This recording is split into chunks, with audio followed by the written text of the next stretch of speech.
सर्वांना जय हिंद. विद्यार्थी मित्रांनो, जसं की आपण बघितलेलं आहे की पहिला इंट्रोडक्शनचा व्हिडिओ, दुसरा आपला लेक्चर कम इंट्रोडक्शन टू कोर्सचा व्हिडिओ आणि आता हा आपला तिसरा व्हिडिओ AKA 2024 PYQ मधला आपला हा दुसरा पार्ट असणार आहे. तर या लेक्चरमध्ये जे आपले 2024 चा पेपर बघत असताना राहिलेले प्रश्न आपण बघणार आहोत. सर नो नॉनसेन्स अप्रोच घेऊन let's get back to the study and let's start with the remaining questions. So let's start with question number 1. हा प्रश्न असा होता की हा लिटिल बिट टफर साईडचा क्वेश्चन मानावा लागेल आपल्याला, कारण की याच्यामध्ये तुम्हाला एक्झॅक्ट गोष्ट माहिती पाहिजे. Along with that you have to know the basics of gravity also. So question असा होता, वर फेकलेल्या कणाची गती 0 असते परंतु त्याचे त्वरण किती असते? ऑप्शन ए 0, ऑप्शन बी अनंत, ऑप्शन सी गुरुत्वाकर्षणा एवढे त्वरण, option D 1. In English it is a particle thrown up has zero velocity but how much will be the acceleration? Option A 0, option B infinity equal to acceleration due to gravity and option D 1. या question मध्ये तुम्हाला मी एक concept समजून सांगतो.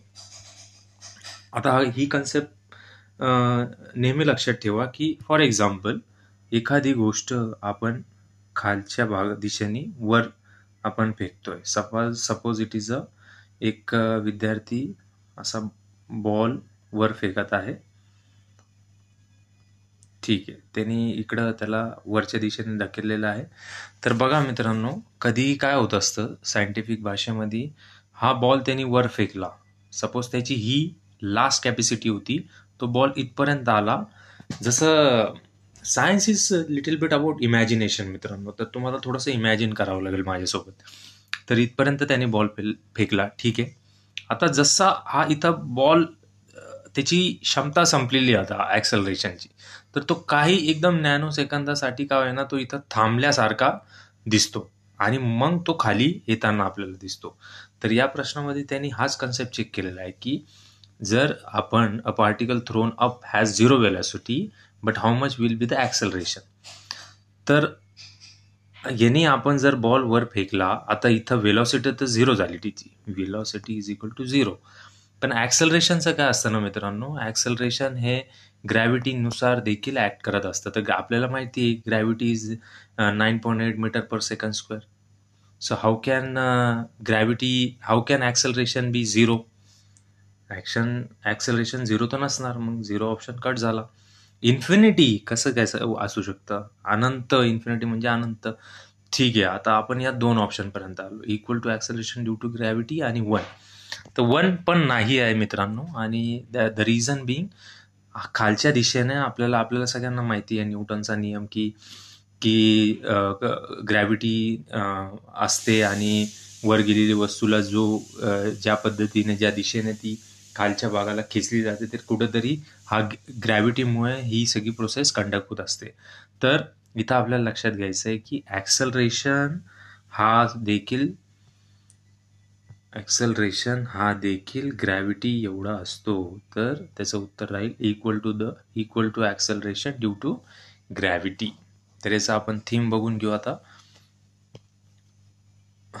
ज्या क्षणी कण सर्वोच्च बिंदूवर पोहोचतो त्या क्षणी त्याची गती 0 असते, मात्र त्याचे त्वरण ॲक्सलरेशन पूर्ण प्रवासात सतत आणि गुरुत्वाकर्षणाच्या दिशेने खालच्या दिशेने असते. त्यामुळे सर्वोच्च बिंदूवर त्वरण मूल्य हे गुरुत्वाकर्षणा इतकेच त्वरण असते. सो असा आहे मित्रांनो, हा कन्सेप्ट थोडासा टफर साईडला होता.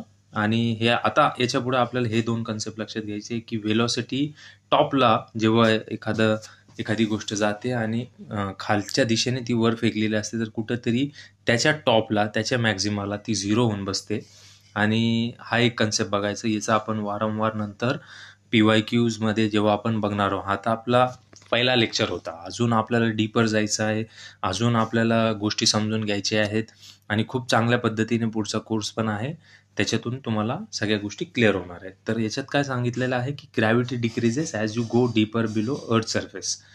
PYQ मध्ये बघाल तुम्ही तर मागच्या वर्षीच्या प्रश्नामध्ये असे ऑप्शन होते की ग्रॅव्हिटी असं दिलेलं असेल, मग पुढं तुम्हाला सांगितलेलं असेल की एक स्टेटमेंट सेकंड थर्ड, मग gravity decreases with height, gravity decreases with altitude, अशा प्रकारचे स्टेटमेंट दिलेले असतात. तर आपल्याला नेहमी लक्षात घ्यायचं आहे की gravity decreases as you go deeper below the earth surface. हा झाला अर्थ सरफेस, खालच्या दिशेने जाऊ आपण तर ग्रॅव्हिटी ही डिक्रीज होणार आहे. ठीक आहे, फर्स्ट क्वेश्चन डन. थोडंसं इंटरेस्टिंग करून, थोडंसं इमॅजिनेशन करून आपल्याला समजायचं आहे मित्रांनो, कारण की ॲज आइन्स्टाईन सेज की science is all about imagination. The more you are able to imagine things the more it get easier. So second question आपला झाला होता. आता आपण तिसऱ्या क्वेश्चनकडे जाऊयात. हां, थोडासा एक्झाम सिनारिओमध्ये हा क्वेश्चन मी तुम्हाला अवॉइड करायला लावेल, कारण की जर आपल्याला हा प्रश्न सोडवण्यात आपण जर गुंतलो ना, तर आपली एनर्जी जाते, टाईम वेस्ट होतो आणि कुठंतरी इगोवर आपण घेत असतो की यार मला हा प्रश्न आता जमलेला नाही किंवा कसं काय जमत नाही, त्यामुळे मग तू सॉल्व्ह करण्याचा प्रयत्न करतो, आपले 5-6 मिनटं वाया जातात. त्यामुळे याला पहिल्या राऊंडमध्ये बिलकुल सोडवायचं नाही. जर आपल्याला एक्झॅक्ट माहीत नाही तर फक्त ग्लान्स करून घ्यायचा. तर ठीक आहे, क्वेश्चन वाचूया आपण. At room temperature, that is त्यांनी टेम्परेचर दिलेलं आहे आपल्याला 300K, what is the significant contribution wavelength for thermal radiation emitted by a body. Option A त्यांनी दिलेलं आहे 500 nanometre, 9550 nanometre, option C 1500 nanometre, option D 3000 nanometre. तुम्हाला एक ट्रिक सांगतो मित्रांनो, जसं जसं आपण PYQचं ऑब्झर्वेशन करतो ना, तसं तसं आपल्याला एक विजडम डेव्हलप होते. आपल्या डोळ्याला आपण जेव्हा आपल्याला एक खूपच बेसिक डायग्राम बनवली मी, बट आपल्या डोळ्यांमध्ये एक विजडम तयार होते, जी आपल्याला विजडम ही सांगते की यार हे जे ऑप्शन दिलेले आहे त्याच्यामध्ये राज्यसेवाचा तो असा फॉन्ट डोक्यात बसतो उत्तराचा, आणि एक लॉजिक डेव्हलप होत असतो की इट इज मला ते समजावण्याच्या पलीकडची गोष्ट आहे की तुम्हाला तो ऑप्शन आहे ना असं सांगत असतो की मीच या प्रश्नाचं उत्तर आहे. तर आता इथं बघा तुम्ही, आपल्याला काहीच माहीत नाही, 500 नॅनोमीटर, 1500 नॅनोमीटर, 3000 नॅनोमीटर, हा ऑप्शन बघा तुम्ही किती वेगळा दिलेला आहे. आता इमॅजिन करा तुम्ही प्रश्न बनवताय, तुम्ही आता ही अमाऊंट तुमच्या लक्षात येणार का? असं रॅन्डम तर अमाऊंट आलेली नसणारी. आता रॅन्डम आपल्याला काय, आपण एखाद्या व्यवहार करत असतो तो 500, 1000, 1500, 2000 अशा भाषेत बोलत असतो. तर हे बघा, हे किती ऑप्शन सोबर दिलेले आहे त्यांनी, 500, 1500, 3000, आणि हा ऑप्शन एकदम असा वेगळा वाटतोय 9550, एकदम स्पेसिफिक दिलेला आहे आणि एकदम असा वेगळा वाटतोय या सगळ्यांपैकी. ठीक आहे, हा एक लॉजिक झाला. पण या लॉजिकनी लगेच जायचं नाही आहे की बाबा हे ऑड वाटतोय चारपैकी, तर हा उत्तर राहील. तर आपल्याला याला सोडवायचं आहे. हा लॉजिक तेव्हाच वापरायचा जेव्हा आपल्याकडे काहीच आता उरलेलं नाही आणि आपले प्रश्न खूप कमी सोडवण्यात आलेले आहेत, तेव्हा असे लॉजिक लावायचे. पण असे प्रश्न जनरली आपल्याला थेरमनी किंवा त्याचे फॉर्म्युल्यानी आपल्याला सॉल्व्ह करायचे. तर याच्यात बघा मित्रांनो, वेन्स डिस्प्लेसमेंट लॉ यूज होत असतो. त्याचा फॉर्म्युला आहे lambda max is equal to 2.897 into 10⁻⁶/T, where lambda is wavelength in nanometre, T is temperature in kelvin. आपल्याला माहिती आहे की त्यांनी टेम्परेचर दिलेलं आहे.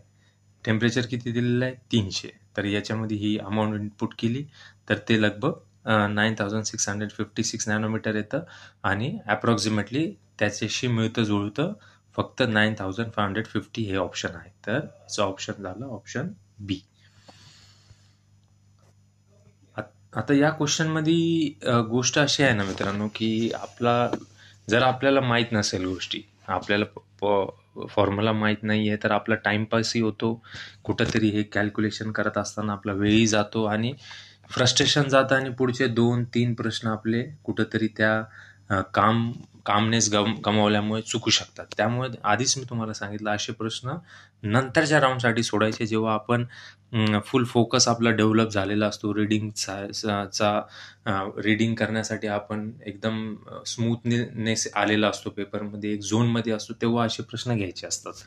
दुसरी गोष्ट ही की काही मुलं असंही करतात की पेपर सुरू झाल्यानंतर आपल्याला माहीत असतं की 5 ते 10 मिनिटं आधी ते पेपर देतात, परंतु बेल झाल्यानंतरच ते ओपन करायचं असतं. तर अशा वेळेस काय करायचं, ज्या टिप्स आणि तिथं विद्यार्थ्यांना अटी वगैरे काहीतरी नियम वगैरे त्यांनी असा एक पेज असतो पहिले आणि शेवटी, तो पेज वाचायचा प्रयत्न करायचा.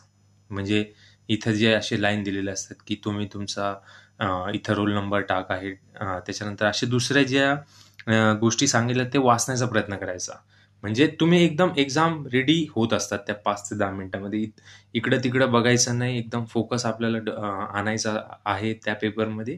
तर त्या गोष्टी तिथं लवकरात लवकर आपल्याला कसं फोकस येईल रीडिंगचा, याच्यासाठी तिथून सुरुवात करायची. नेहमी आता या ज्या गोष्टी मी तुम्हाला सांगत आहे, ते तुम्ही टेस्ट सिरीजमध्ये अवलंबून बघा. डेफिनेटली तुम्हाला फायदा होणार आहे. चला आता पुढचा क्वेश्चन 4 नंबरचा बघूया आपण. खालीलपैकी कोणते वाक्य चुकीचे आहे? ओके. अणुकेंद्रक हे प्रोटॉन व न्यूट्रॉनने बनलेले असते. ओके. प्रोटॉनवर धनभार असतो. ऑप्शन 3. इलेक्ट्रॉनवर ऋणभार असतो. Option D. न्यूट्रॉनवर धनभार असतो. आता बघा, त्या क्वेश्चनमध्ये जर आपण वेळ घातला तर हा एकदम इझी प्रश्न आपल्याला टफ वाटेल. एकदम बेसिक इथं चेक केलेलं आहे आयोगाने. तर बेसिक्स काय चेक केलेले बघा. हां, which of the following sentence is wrong ओळखायचं आपल्याला. Atomic nucleus is made up of proton and neutron. Yes, आपल्याला माहिती आहे न्यूक्लियस जे आहे प्रोटॉन आणि न्यूट्रॉन्सनीच बनलेलं असतं. पहिली स्टेटमेंट जर आपण ट्रू मानली तर इलिमिनेशन बघा किती होतात. एक इलिमिनेशन झालं, हे एक इलिमिनेशन झालं, आलात तुम्ही 50-50वर. आणि आपल्याला सांगत आहे ते की रॉंग ओळखा. तर पहिली स्टेटमेंट बरोबर आहे. सेकंड स्टेटमेंट काय, प्रोटॉन हॅज पॉझिटिव्ह चार्ज, हे पण बरोबर आहे. बेसिक्स 8 आणि 9च्या पुस्तकामध्ये मिळेल आपल्याला. Electron has a negative charge. Yes, electron has a negative charge and neutron has a positive charge. कसं काय पॉसिबल आहे? न्यूट्रॉन हा न्यूट्रल आहे म्हणून तर तो न्यूट्रॉन आहे, लक्षात घ्यायचं आहे. तर ही स्टेटमेंट रॉंग आहे. तर ऑप्शन 4 इज रॉंग. आता याचे स्पष्टीकरण आणि थीम बघू. इमेज मार्फत समजून घ्या. ही आहे इमेज. हे बघा, प्रोटॉन, इलेक्ट्रॉन, प्रोटॉनवर पॉझिटिव्ह चार्ज, इलेक्ट्रॉनवर निगेटिव्ह चार्ज. आणि एक त्याच्यामध्ये थोडीशी ट्रिक आहे. पुढच्या पेपरसाठी आपल्याला तयार राहायचं आहे. हे या थीमला प्रिपेअर करून इथं स्पष्टीकरण मी दिलेलं आहे. बघा, atomic nucleus is made up of proton and neutron. अणुकेंद्रकामध्ये प्रोटॉन आणि न्यूट्रॉन्स असतात. इलेक्ट्रॉन हे बाहेरच्या कक्षेत फिरत असतात. ही एक थीम आहे. प्रोटॉनवर धनभार असतो. नेहमी लक्षात घ्या. आता एकदम ट्रिक बघा. P positive, P for positive, positive positive. Electron ही असा हा निगेटिव्हचं चिन्ह घ्यायचं आहे आपल्याला. Negative. Neutron is similar with neutral and that is neutron should be neutral. 3 गोष्टी पाठ झाल्या. यस, असाच अभ्यास करायचा असतो मित्रांनो. सायन्स हा खूप इंटरेस्टिंग सब्जेक्ट आहे. जर त्यात आपण इमॅजिनेशन थोडंसं जिथं लागेल तिथं पाठांतर केलं तर गोष्टी सोप्या होतात. 3 प्रश्न आपले झालेले आहेत. पुढे जाऊयात. क्वेश्चन नंबर 7 आपल्याला आता बघायचं आहे. हे प्रश्न झालेले आहेत. जर तुम्ही हा व्हिडिओ बघितलेला नसणार पहिल्या याचा तर डेफिनेटली बघा. खूप मेहनत घेतलेली आहे या कोर्सला बनवण्यासाठी. एक्सपर्टच्या टीममार्फत ही सगळी PDF डेव्हलप केलेली आहे. आणि आपल्याला जास्त गोष्टी कव्हर नाही करायच्या आहे. आपल्याला to the point, exam oriented. आणि एक्झाममध्ये मला 20 प्रश्न आहेत आणि 20च्या 20 माझे बरोबर आले पाहिजे, पास. मग त्याच्यासाठी मोठे मोठे पुस्तकं, संदर्भ ग्रंथ वाचण्याची गरज नाही. थीम आयडेंटिफाय करणे, रिलेव्हंट अभ्यास करणे हा स्मार्ट वर्क असतो. मेहनत तर घ्यायचीच आहे तुम्हाला. बघा, मेहनत घ्यायला पर्यायच नाही आहे. पण कुठल्या दिशेने मेहनत घ्यायची हे आपल्या हातात आहे. आणि त्यालाच आपण कुठेतरी स्मार्ट वर्क म्हणतो. चला पुढे जाऊया. हां, इंग्लिशमध्ये घेतो हा प्रश्न थोडासा. Leaf blight of wheat is cause by infection of which of the following fungus विचारलेला आहे. व्हीटबद्दल विचारलेला आहे. ठीक आहे. Option A Uromyces tritici, option B Alternaria triticina, option C Ustilago nuda, option 4 Helminthosporium sativum. बरेचशा विद्यार्थ्यांनी हा ऑप्शन त्या ठिकाणी मारला होता. याचं रिझन आहे की वीटशी मिळतं जुळतं आहे, कारण की वीटचं सिनोनेम जे आहे, सायंटिफिक नेम त्याच्यामध्ये हे आहे, एस्टिवम असं आहे. तर परंतु त्याचं उत्तर ते नाहीये. हा प्रश्नाबद्दल आज जर तुम्ही मला विचार, तर हा प्रश्न जर तुम्हाला परफेक्ट माहीत नाहीये तर हा सोडायचा आहे. हा प्रश्न इथं निगेटिव्ह मार्क्सची जाण्याची खूप शक्यता आहे, कारण की हा बायनरी क्वेश्चन आहे. रोबोट असतो ना, बायनरीमध्ये विचार करतो 1 आणि 0 मध्ये. तर हा प्रश्न तसा आहे. याच्यात तुम्हाला लॉजिक लवकर लागत नाही आणि एक्झॅक्ट ज्याला माहिती आहे त्याला हा प्रश्न समजत असतो. तर याचं ॲक्च्युअली उत्तर ही चारही, कारण हा ऑप्शन पण आहेत ना, ते खूप वीटचे सगळे डिसिजेस आहेत. त्यामुळे प्रॉक्झिमिटी पण त्यांनी खूप जवळ करून ठेवली. त्यामुळे जास्त लॉजिक बनत नाही या क्वेश्चनमध्ये. तर आपण जर बघितलं तर फंगल डिसीज काय आहे, तर याचं उत्तर ॲक्च्युली बी आहे, अल्टरनारिया फ्रिफिसिना. ठीक आहे, आपण याचं हे बघू. याचं इमेज फॉर्मॅटमध्ये बघा. तर वीटमध्ये आपल्या महाराष्ट्रामध्ये खूप ही डिसीज वाढली होती आणि असे स्पोर्स निर्माण होतात त्याच्यामध्ये. कुठंतरी फंगल इन्फेक्शननी वीटची व्हरायटी खराब होते आणि शेतकऱ्यांना तर आपल्याला माहीतच आहे की किती वेगवेगळ्या प्रकारच्या समस्यांना सामोरं जावं लागत असतं. एक MSPचा इश्यू आहे, लेबर मार्केट हमी भाव मिळत नाहीये. आणि मग अशी जर जर तुम्ही चांगले स्टँडर्ड न्यूजपेपर वाचत असाल तर त्यामध्ये हे कुठंतरी त्या वर्षी चालू होतं आणि तिथं जर तुमच्या वाचण्यात आलं असेल तरच याचं उत्तर हे मारायचं आहे, नाहीतर हा प्रश्न सोडून द्यायचा आहे, काय फरक नाही पडत. तर हा मुद्दा लक्षात घ्या इथं. While prevalent in various parts of India, including Kanpur, Orissa, and Maharashtra, the disease has also become widespread in Madhya Pradesh, causing considerable yield loss. या डिसीजमुळे खूप शेतकऱ्यांनी लावलेल्या वीटचा लॉस होत होता आणि टोटल नेट प्रोडक्शनमध्ये या डिसीजमुळे कमी झालेलं होतं. So the answer is second and this is the logic behind this question. पुढे चालूया. Question number 8. कोणत्या विभागातील वनस्पतींना वनस्पती सृष्टीचे उभयचर असे म्हटलेले आहे? ब्रायोफाइट, टेरिडोफाइट, आवृत्तबीजी. Which division of plant is called as amphibian of plant? Option आहे bryophyte, pteridophyte, gymnosperm and angiosperm. हा प्रश्न आता तुम्ही असा तयार करायचा की कधीच चुकायचं नाही आपल्याला याच्यात. आता याचं उत्तर तुम्ही बघाल तर याचं उत्तर आहे ब्रायोफाइट.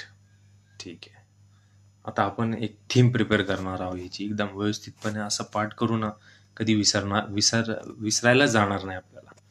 ठीक आहे, आता बघा, हे जिम्नोस्पर्म अँड अँजिओस्पर्म समजून घ्या आधी. नेहमी आयोगाचा खूप आवडता टॉपिक आहे हा. हां, हे झालं जिम्नोस्पर्म, हे झाले अँजिओस्पर्म. जिम्नोस्पर्म म्हणजे काय, एक एक्झाम्पल लक्षात ठेवायचा बस. Seed are naked, not enclose in fruit, fully adapted to terrestrial life. Exam Cycas spinus. याचे जी सीड असतात ना मित्रांनो, ते एनक्लोज नसतात फळामध्ये, ते ओपन असतात. तुम्हाला याचं एक्झाम्पल जिम्नोस्पर्म आला की मँगो लक्षात घ्यायचं बस. मँगोचा फळ, त्याची ती कैरी बाहेर असते आणि that is a example of gymnosperm. संपला विषय. Angiosperm, most advanced plant, flowering plant, seeds are enclosed with fruits, wheat and rice. Rice काय आहे, हा राईसचा तुकडा आहे आणि हा राईस काय आहे तर इट इज अँजिओस्पर्म. आणि आपण डायरेक्ट सीडच कंझ्युम करत असतो, that's why it is a angiosperm. So this is the utility of angiosperm. तर आता आपण दुसरे बघूयात. टेरिडोफाइट काय आहे? They are first vascular plant. Okay, they require less water than bryophyte. याचं एक्झाम्पल फर्न आहे. ब्रायोफाइट काय आहे तर उभयचर म्हणून ओळखलं जातं ते प्लांट किंगडमचं. त्याचं रिझन काय आहे? उभयचर म्हणजे काय, दोन्ही ठिकाणी आढळणारे, कुठं लँडवर पण आणि वॉटरवर पण. त्याचं एक्झाम्पल मॉस, शेवाळ ज्याला आपण म्हणतो, दोन्ही ठिकाणी ते बघायला मिळते. त्यामुळे ब्रायोफाइट याचं उत्तर आहे. हा तक्ता तुम्ही खूप इम्पॉर्टंटली करून घ्यायचा आहे. मी PDF तुम्हाला दिलेलीच आहे सोबत. हे बघा आता मॉसेस प्रत्येक याच्यावर आहे ना क्वेश्चन विचारला गेलेला आहे. खूप इम्पॉर्टंट डायग्राम आहे. सपोर्ट टिश्यू मॉसेसमध्ये नाहीये, फर्नमध्ये आहे, जिम्नोस्पर्ममध्ये ॲडव्हान्स लेवलला आहेत. मँगो लगेच मँगो इमॅजिन करायचा. आंब्याचं झाड. अँजिओस्पर्ममध्ये ॲडव्हान्स लेवलला आहे. ट्रू लिव्ह्ज मॉसेसमध्ये ॲबसेंट असतात. बरोबर आहे ना. मॉसेसमध्ये म्हणजे शेवाळ. शेवाळला कुठं लिव्ह्ज असतात का? नाही. जिम्नोस्पर्ममध्ये ॲडव्हान्स असतात. मँगोचं झाड झाड इमॅजिन करायचं आहे. येस, त्याचे लिव्ह्ज असतात. सो हा क्वेश्चन आपला इथं डन झाला. नंबर 11 कडे. त्याआधी ही जी डायग्राम आहे ना मित्रांनो, ही अशी पाठ करून ठेवायची. प्लांट सेल आणि ॲनिमल सेल कशामध्ये काय असतं. सेल वॉल फक्त आपल्याला प्लांट सेलमध्ये दिसते. याचं एक ट्रिक सांगतो पाठ करायची. वॉल म्हणजे काय? असा एक स्ट्रक्चर वॉल कंपाऊंडचं इमॅजिन करा. आणि हे झालं झाड. बिचाऱ्याला पूर्ण आयुष्य एका कंपाऊंडमध्येच राहावं लागतं. तर तो आहे एक सेल वॉल, तिथं आहे present. Animal cell, example cat. कॅटला बघा तुम्ही, कधी घरात असते, कधी बाहेर जाते, कधी झाडावर चढते, तर तिला वॉल नाही. ही झाली एक ट्रिकनी एक गोष्ट आपली मोठा कन्सेप्ट झाला पाठ. आता पुढं जाऊया. असेच तुम्ही कन्सेप्ट पाठ करायचे. सेल मेम्ब्रेन, सेंट्रिओल्स, लायझोझोमचं काय काम आहे, क्लोरोप्लास्ट त्याच्यात नाही आहे, ॲनिमल सेलमध्ये याच्यात आहे. ठीक आहे. असं थोडंसं डिफरन्शिएट करून अभ्यास करा, मग गोष्टी लक्षात राहतात आणि एक्झामच्या 50 डिग्री सेल्सिअसच्या स्ट्रेसफुल एन्व्हायरमेंटमध्ये गोष्टी हसत खेळत आठवतात आपल्याला आणि आपण राईट क्वेश्चन करत असतो. ठीक आहे. 11 नंबर क्वेश्चन. खालीलपैकी कोणते प्राणी एका वर्गातील आहे? Question is really tough. If you don't know then don't go for it and it will drain your energy. या क्वेश्चनकडे जास्त टाईम दिलात एनर्जी घेईल आणि त्याचं इनपुटही मिळणार नाही. असे क्वेश्चन शेवटच्या राऊंडमध्ये सोडवायचे असतात. येस, क्वेश्चन इंग्लिशमध्ये वाचू. Which of the following animal belong to the same class? Option A Torpedo, Pristis, Hippocampus, Istiophorus. Option B Istiophorus. Option Hippocampus, Calotes and Anabas. Option 3 Calotes, Pristis, Istiophorus, Hippocampus. Option D Torpedo, Pristis, Hippocampus, Anabas. आता बघा ना मित्रांनो, एवढे spaces आहेत, कुणाला पाठ आहेत? इंटरव्ह्यूला जाऊन जरी आलो तरी या गोष्टी माहीत नसतात. आता परंतु होमवर्क होता, हे जितके नाव दिलेले आहेत सर्वांना गुगल करायचं, प्रत्येकाची इमेज बघायची. तुम्हाला एज घ्यायचं आहे ना, हे करावंच लागेल. प्रत्येकाची इमेज बघायची. ठीक आहे. याचं डायरेक्टली उत्तर आपण बघू. 4 होतं याचं उत्तर. Torpedo, Pristis, Hippocampus, Anabas. आणि हे सगळे एक्झाम्पल आहे पायसेसचे आणि मत्स्यवर्ग. तर आता थीम आपण तयार करू इथं.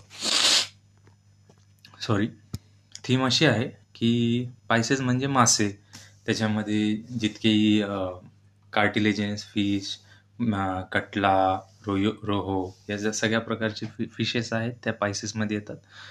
त्याच्यानंतर टॉर्पेडो काय होता? इलेक्ट्रिक रे कार्टिलेजिनस फिश आहे. प्रिस्टिस सॉ फिश आहे. हिप्पोकॅम्पस सी हॉर्सला म्हणतात, तीही पायसेस आहे. सी हॉर्स एक थीम आहे बरं का मित्रांनो. UPSCलाही बऱ्यापैकी सी हॉर्स विचारलं जातं. कधी उत्तर जरी नसलं तरी ते ऑप्शनमध्ये असतं. तर हे बाकीचं तुम्ही बघत नसाल तरी चालेल, पण याला नक्की बघा, याचे इमेजेस बघा. याचं रिप्रोडक्शनची सायकलही वेगळी आहे थोडीशी, तीही बघा. आणि थोडंसं एक्सेप्शनल ॲनिमल आहे, तर त्याला चांगल्या पद्धतीने अभ्यास करा त्याचा. पुढं हे का नाही, तर इस्टिओफिस जे आहे याच्यापैकी ते ॲम्फिबियन आहे. बाकीचे तर सगळे आपले हेच होते, पण इस्टिओफिस हा ॲम्फिबियन आहे, उभयचर आहे. सो हे ऑप्शन कट झाला. इतकं प्रिसाईज नसतं बरं का मित्रांनो कोणाला माहिती. कोणी किती दावा करत असेल पण नसतात बऱ्यापैकी गोष्टी माहीत. आणि का असायला हवेत तितक्या डिटेलमध्ये तुम्हाला गोष्टी कशाला लक्षात असायला हवेत? तर कुठेतरी असे प्रश्न चॅलेंजिंग असतात, तुमचा वेळ वाया घालवण्यासाठी दिलेले असतात, त्यामुळे जास्त टेन्शन घ्यायचं नाही. ठीक आहे. परंतु आता जर याच्यापैकी एकही क्वेश्चनमध्ये आला तर आपलं चुकलं नाही पाहिजे, कारण हे आता हातात आहे आपल्या की थीम आपण तयार करून ठेवली. कॅलोट काय आहे? तर रेप्टिलिया गार्डन लिझार्ड आहे, म्हणून हे पण ऑप्शन इथून कट होतं.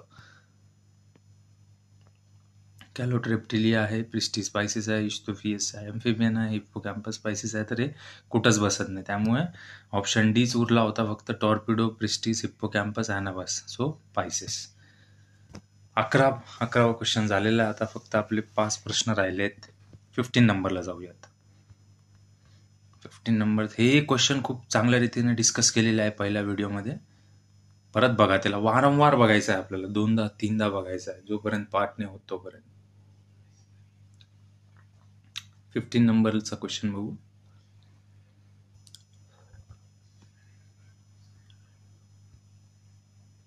खालील विधाने विचारात घ्या. रासायनिक अभिक्रियेचा दर हा, ऑप्शन ए अभिक्रियाकारकांच्या संहतीच्या प्रमाणात बदलतो, ऑप्शन बी अभिक्रियाकारकांची संहती वाढवली की कमी होतो, ऑप्शन सी तापमान वाढवले की वाढतो, तापमान वाढवले की कमी होतो.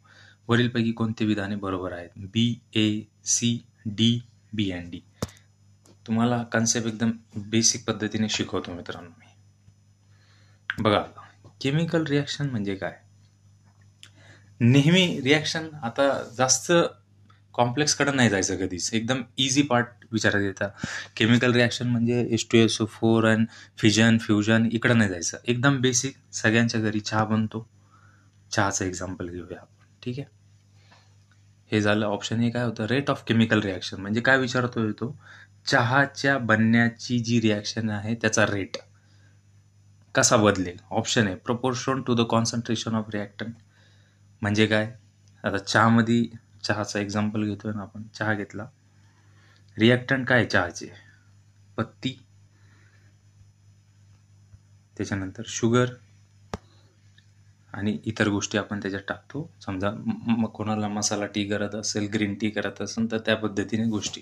हे रिॲक्टंट जर तुम्ही वाढवले ना मित्रांनो, तर डेफिनेटली त्या चहाच्या रिॲक्शनवर परिणाम होणार आहे. फॉर एक्झाम्पल, 1 कपाचा चहा घेतला तुम्ही, 10 एक्स्ट्रीम इमॅजिन करायचं, 10 चम्मच त्याच्यात तुम्ही साखर टाकली, 10 चम्मच साखर टाकली आणि 1 चम्मच साखर टाकली आपण, तर कुठली चहा लवकर तयार होईल? 100% 1 नंबरवाली. तर हे बरोबर आहे, proportion to the concentration of reactant. ही स्टेटमेंट बरोबर मानली, ए बरोबर. एकच ठिकाणी आहे, आलं उत्तर आपलं. Cut cut cut. Option 3 is the right answer. So तरी आपण दुसरं डिस्कस करू. हेच आहे मित्रांनो, असेच लागतात लॉजिक. काय होतं? Decrease on increasing the concentration of reactant. बरोबर नाही, याला आपण बघूया. Decrease on increasing the concentration of reactant. आता हे काय म्हणतो? डिक्रीज कसं काय होणार? जर आपण रिॲक्टंट कॉन्सन्ट्रेशन वाढवतोय, रिॲक्टंटचा शुगर वाढवतोय, तर ती केमिकल रिॲक्शन तर इन्क्रीज होईल, त्याचा रेट तर इन्क्रीज होणार, डिक्रीज कसं काय होणार? तर हेही कट झालं. C, increase on increasing the temperature. Imagine करा, इथं आपलं बर्नर आहे, चहा आता सपोज हे गॅस आहे, चहा इथं चालू आहे, चहा. आता चहाला तुम्ही 70 डिग्रीवर ठेवलेलं आहे, किंवा थोडंसं आपण इमॅजिन करू की कमी तापमानावर छोट्या गॅसवर ठेवलेला आहे. तो चहा लवकर तयार होईल सेम इन्ग्रेडियंटचा, या का 100 डिग्री दिलेला चहा किंवा 500 डिग्री सेल्सिअसवरचा चहा, तो तर एकच सेकंदात तयार होईल. तर असंच आहे मित्र, म्हणजे increase in increasing temperature, it is a true. आणि ऑप्शन डी होतं decrease on increasing the temperature. कसं काय डिक्रीज होईल? इन्क्रीज. आता याच्यात ट्रिक पण आहे बरं का मित्रांनो, थोडंसं क्लिअर करून घेऊ आपण.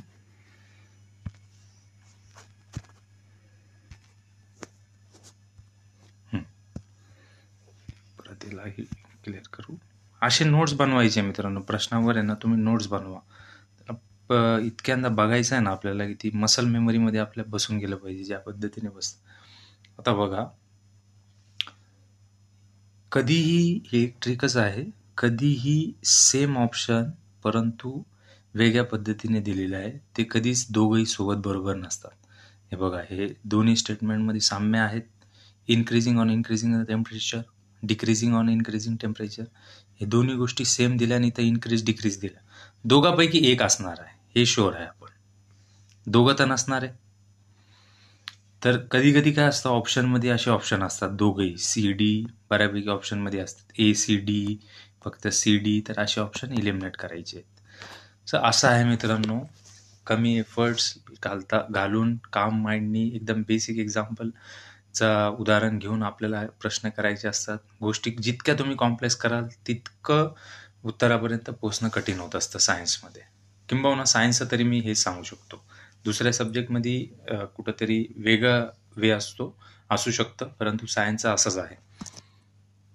आणि हे एक्सप्लेनेशन दिलेलं आहे, हे वाचून घ्यायचं आहे. हे सगळे मुद्दे मी आता वर डिस्कस केले. याचे नोट्स बनवा तुम्ही, आणि पेपरच्या आधी आपल्याला ते खूप फास्ट रिवाईज करण्यासाठी हेल्पफुल असतात. येस. आता आपले 4 प्रश्न राहिलेत, 16, 17, 18 and 19. येस. क्वेश्चन: रासायनिक खतांच्या अतिवापरामुळे शेत जमिनीतील वाढलेल्या आम्लाची उदासीनीकरण करण्यासाठी कोणते रसायन वापरतात? पोटॅश, चुन्याची निवडी, milk of magnesia, ammonium hydroxide. पर्यायी उत्तर ऑप्शन सी, ओनली सी. ठीक आहे. ए एंड डी, बी आणि वरील सर्व. ठीक आहे. थोडासा बायनरीचा आहे क्वेश्चन, 1 and 0. याचं उत्तर माहिती और नाही माहीत, पण याच्यात लॉजिक लागू शकतं. हे त्या आता वर बघितलेल्या वीट सारख्या क्वेश्चनासारखं नाही आहे. बघा आता मित्रांनो, ॲसिडिटी आहे. ठीक आहे. ॲसिडिटी आता आपल्याला बऱ्यापैकी माहीत असतं. Potash, milk of magnesia, ammonium hydroxide. ही जी कन्सेप्ट आहे ना, आपण आता तुम्ही स्टेट बोर्डाची पुस्तकं वाचली ना, तर कुठंतरी हे 8, 9, 10, 11, 12चं ही पुस्तक आहे. स्टेट बोर्ड किंवा CBSEचं तुम्ही रेफर करा. इम्पॉर्टंट सोर्सेस आहेत हे सायन्ससाठी. सचिन बस्के सरांचं बुक आहे, तेही वाचा. दुसरं द हिंदूमध्ये सायन्सचं सेक्शन आहे, तर तेही वाचा. फक्त असं टाकायचं की गुगल करायचं द हिंदू सायन्स सेक्शन, आणि जसं आता एक तुम्ही suppose for example Aditya L1 वाचलं, आदित्य एल1 द हिंदू, लगेच तुम्हाला त्याचा पेज ओपन होईल, ते वाचून टाकायचं. बसल्या बसल्या थोडंफार चहा पितोय आपण, कुठंतरी बसलोय, तर चांगलं डिस्कशन करताना हे विषय मांडायचे मित्रांसोबत, आणि अशा गोष्टी सर्च करायच्या. त्यामुळे ते कुठंतरी डिस्कशनमधून नेहमीसाठी लक्षात राहून जातात. तर या प्रश्नामध्ये असं होतं ना, की हे जे 3 आहेत, potash, milk of magnesia, ammonium hydroxide, हे जनरली जे आहे ना मित्रांनो, हे आपण एक लायमिंग इफेक्ट पण शिकून घेऊ आपण. जनरली आता पोटॅश आहे, फर्टिलायझर आहे. आता फर्टिलायझर आहे, त्याने ॲसिडिटी कसं काय कमी होणार? NPK आपण बघत असतो, नायट्रोजन, पोटॅशियम अँड फॉस्फरस. तर याच्यामध्ये NPKचं जे आहे ते किती गाजलेलं फर्टिलायझर आहे, आणि त्याने ॲसिडिटी कसं काय कंट्रोल होणार? उलटा ॲसिडिटी वाढते त्याची सॉईलची. लाईम वॉटर ठीक आहे, बघूया आपण. मिल्क ऑफ मॅग्नेशिया ही जी आहे, हे अँटासिड आहे. As a medico, milk of magnesia जे आहे ते बऱ्याचदा आम्ही डॉक्टर लोक याच्यासाठी देतो. ॲसिडिटी झालेला पेशंट आला की तिची ॲसिडिटी कमी व्हावं म्हणून मिल्क ऑफ मॅग्नेशिया दिला जातो. त्याच्यात जे जेलोसिल नावाचं खूप फेमस ब्रँड आहे, ते जेलोसिल दिलं की मिल्क ऑफ मॅग्नेशिया जाऊन कुठंतरी ते बॅलन्स करत असतं. तसं मिल्क दिलं, नॉर्मल ॲसिडिटी आहे, मिल्कसुद्धा ॲसिडिटीला न्यूट्रलाइज करतं. तर ऑप्शन डी काय आहे? अमोनियम हायड्रॉक्साईड हे ॲक्च्युली बेस आहे मित्रांनो, अँड कॉमनली यूज नाही होत ते, आणि व्होलॅटिलिटी आहे त्याच्यामध्ये, अँड नायट्रोजन कंटेंट आहे. त्यामुळे अमोनियम हायड्रॉक्साईडबद्दल ॲसिडिक कंटेंट ऑफ सॉईल कमी करण्यासाठी त्याचा असा एक्झॅक्ट यूज होत नाही. तर राहिला आता फक्त lime water. So it is the answer. आता हे आपण पाठ करायचं आहे, लक्षात ठेवायचं आहे, आणि बाकीचे जे टॉपिक आहे ते सगळ्यांना सर्च करायचं आहे. त्याचे नोट्स बनवायचे आहे की याच्यानंतर हा थीम रिपीट झाला तर तो चुकला नाही पाहिजे. डिस्क्रिप्शन आहे. एक नवीन कन्सेप्ट समजून घ्या. इथं एक लायमिंग इफेक्ट असतो मित्रांनो. म्हणजे हे जे लाईम वॉटर आहे ते यूज केल्यानंतर काय काय होतं, आता मेन्स पण डिस्क्रिप्टिव्ह होणार आहे, तर कुठंतरी तिथं आपल्याला लिहायला मदत होईल. कशाला त्यासाठी उपयोग आहे लायमिंग इफेक्टचा? तर सॉईलची फिजिकल कंडिशन चांगली होते. दुसरं, solubility and leaching of heavy metal. जे आपण सॉईल आहे आपलं, त्याच्यामध्ये हेवी मेटल अडकलेले असतात, त्याच्यामुळे मर्क्युरी झालं, लीड झालं, पोल्युशन होतो, सॉईलचं पोल्युशन होतं, ते कुठंतरी कमी करण्यासाठी लाईम यूज होऊ शकते. Soil microbiome and biological process. सॉइलमध्ये खूप सारे बायोम्स असतात. त्यांना जर ॲसिडिक नेचर जर वाढलं तर ते कमी व्हायला लागतात. तर हे कमी करण्यासाठी आपण लायमिंग इफेक्ट किंवा लाईम वॉटरचा उपयोग होतो. अजून त्याचे 3 उपयोग बघून घेऊ. इम्प्रूव्ह सॉइल न्यूट्रिएंट बरोबर, रिड्युसिंग फॉस्फरस इमोबिलायझेशन, ठीक आहे, increasing supply of calcium and magnesium. तेच परत मॅग्नेशियम आला. आता मॅग्नेशियम वर मे बी क्वेश्चन बनवू शकतं पुढच्या थीमला, पुढच्या पेपरला, की त्या ऑप्शनला घेतला आणि नवीन क्वेश्चन तयार केला. तर magnesium, yes, it is use for making acidic solution more basic, but not in terms of soil. Milk of magnesia generally stomach acidity कमी करण्यासाठी यूज होतं, नॉट फॉर सॉइल. आणि याचं उत्तर होतं आपलं लाईम वॉटर. पुढचा क्वेश्चन 16 झाला आपला. 17 नंबर. याच्यात काही नाही मित्रांनो, याच्यात डायरेक्टली तुम्हाला उत्तरापर्यंत पोहोचायचं आहे. खालीलपैकी कोणती त्या धातूंची जोड्या त्यांच्या खनिजांपासून वेगळी काढण्यासाठी सायनाइड हे जटिल आयनाचे द्रावण वापरतात? कॉपर Au, CO आणि Ag, Au आणि Ag, Hg, मर्क्युरी म्हणजे Hg.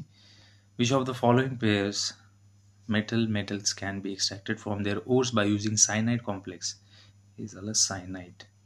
तर तुम्हाला मी ही बनवलेली आहे त्याची रिॲक्शन, थीम वाचायची आपल्याला. बघा, हे आता लक्षात ठेवायचं होतं आपल्याला नेहमीसाठी. The cyanide process is used for extracting gold and silver from their ores using sodium cyanide. Both metal from soluble cyanide complexes which are later produced to pure metal. This is known as leaching or MacArthur Forrest process. He process विचारली जाऊ शकते. आपल्या text बुकमध्ये आहे, सचिन बस्के सरांच्या बुकमध्ये हे तुम्हाला मिळून जाईल. तर याचं उत्तर आहे आपलं मित्रांनो ऑप्शन 2, फक्त C, Au and Ag. Au, Ag बद्दल आपल्याला वाचायचं आहे. Au हा गोल्डसाठी बोलतो आपण, Ag हा आपण सिल्वरसाठी बोलतो. तर काय होता प्रश्न, की आपल्याला जर म्हणजे थोडक्यात असं आहे की सिल्वर आणि गोल्ड त्यांच्या खनिजापासून वेगळे करण्यासाठी सायनाइड जटिल आयन द्रावण वापरतात. यांना आफ्रिकात बघा खूप साऱ्या गोल्ड माइन्स आहेत, तर तिथं या सायनाइडचा यूज करून त्यांना वेगळं केलं जातं. खूप सारे डिझास्टरही या आफ्रिकन माइन्समध्ये होताना आपल्याला दिसतात. खूप लोक दगावतात because it is a too hazardous process, but definitely त्याच्यातून खूप प्रॉफिट आहे. त्यामुळे ही गोष्ट कुठंतरी चालू आहे. Question number 18. Last 2 question are remaining. Sorry, yes. खालील रासायनिक अभिक्रिया कोणत्या प्रकारात मोडते ती ओळखा. 2KClO3, 2KCl+3O2, उष्मादायी अभिक्रिया, विस्थापन अभिक्रिया, अपघटन अभिक्रिया, प्रकाश रासायनिक अभिक्रिया. ऑप्शन आहे फक्त C, B, A and D, फक्त ए. कुठली केमिकल रिॲक्शन हे बघायचं आहे. ठीक आहे, त्याचे ऑप्शन आहेत exothermic reaction, option B displacement reaction, photochemical reaction, and option ही हा डीचा ऑप्शन आहे, आणि सी डिकम्पोजिशन रिॲक्शन. आणि याचं उत्तर फक्त सी डिकम्पोजिशन रिॲक्शन आहे. या रिॲक्शनमध्ये काय होतं मित्रांनो, तर डिकम्पोजिशन जे आहे की एखाद्या पदार्थाचं कॅटाबोलिक ॲनाबोलिक डिकम्पोजिशन होत असतं. तर हे कॅटाबोलिक डिकम्पोजिशनचं एक उदाहरण आपल्याला दिसून येतं. आणि बाकीची जी थीम आहे आपण ऑप्शनमधून आपण बघूया आता. एक्झोथर्मिक रिॲक्शन काय आहे? थर्मल एनर्जी बाहेर पडते, त्याला म्हणतो आपण एक्झोथर्मल. हीट दिली जाते, हीट बाहेर जायला पाहिजे, त्याला म्हणतात एक्झोथर्मिक. त्याच्यानंतर डिस्प्लेसमेंट रिॲक्शन म्हणजे काय, विस्थापन अभिक्रिया, एक घटक दुसऱ्याला बाजूला सारते. वरचा आपण एक्झाम्पल बघितला की सोनं आणि चांद वेगळे काढण्यासाठी सायनाइड वापरतात, ते कुठंतरी डिस्प्लेसमेंट रिॲक्शन धरू शकतो आपण. त्याच्यानंतर आहे डिकम्पोजिशन, त्याच्यामध्ये विघटन म्हणजेच अपघटन अभिक्रिया. यात आपल्याला दिसून येऊ राहिलं की विघटन होऊ राहिलं, की 2 पदार्थ वेगळे होऊ राहिले, डिकम्पोज होऊ राहिले. अशा प्रक्रियेला, अशा अभिक्रियेला आपण डिकम्पोजिशन रिॲक्शन म्हणत असतो. या सगळ्या डेफिनेशन तुम्हाला लिहून काढायच्या आहेत. त्याच्यावर PYQ अजून कुठं विचारले ते पण आपण बघणार आहोत आणि त्याचा वापर पुढच्या थीम प्रिपेअर करण्यासाठी करायचा आहे. त्याचे सराउंडिंग टॉपिकसुद्धा वाचून घ्यायचे आहेत. हे आपण जे आता 4 ऑप्शन केले याला काय म्हणतात? हा चौथा ऑप्शन होता फोटोकेमिकल रिॲक्शन. ठीक आहे. फोटोकेमिकल काय? फोटो नेहमी लक्षात घ्या. फोटो म्हणजे जिथे जिथं फोटो यूज होईल ना, फोटो म्हणजे लाईट. तर फोटोचं कसं? फोटोसिंथेसिस, लाईटनी निर्माण होणारी गोष्ट म्हणजे फोटोसिंथेसिस. हे झालं फोटोकेमिकल स्मॉग, फोटॉन, अशा प्रकारचे जिथे जिथं फोटो यूज केलेला आहे ना, तिथं लाईट हे समजून घ्यायचं. ठीक आहे. फोटोकेमिकलमध्ये काय होतं बघा, प्रकाशाचा वापर UV लाईटवर अभिक्रियेत झाला असता तर ती फोटोकेमिकल रिॲक्शन मनात आली असती, पण येथे उष्मा हीट वापरला जातो. सो फोटोकेमिकलमध्ये लाईटचा यूज होतो, पण इथं प्रश्नच वेगळा होता, डिकम्पोजिशनबद्दल विचारत होतं, तर हेही ऑप्शन नसणार आहे. तर हे झालं एक्सप्लेनेशन. पुढे जाऊया शेवटच्या प्रश्नाकडे.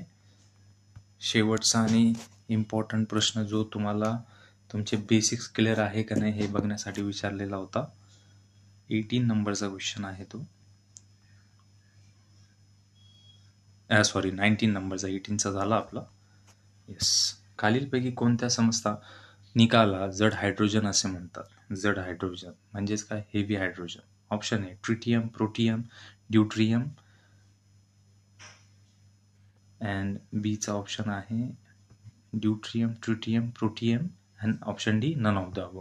याचं उत्तर आहे ना ॲक्च्युली मित्रांनो बी आहे. B, that is deuterium. हे झालं ड्यूट्रियम. कैसे? ये कैसे हो गया इसका आन्सर? बघा मित्रांनो, हायड्रोजनचे 3 समस्थानिक आयसोटोप असतात. एक झाला प्रोटियम, त्याच्यावर 1H असं लिहितो आपण. दुसरा झाला ड्यूट्रियम 2H आणि ट्रिटियम 3H.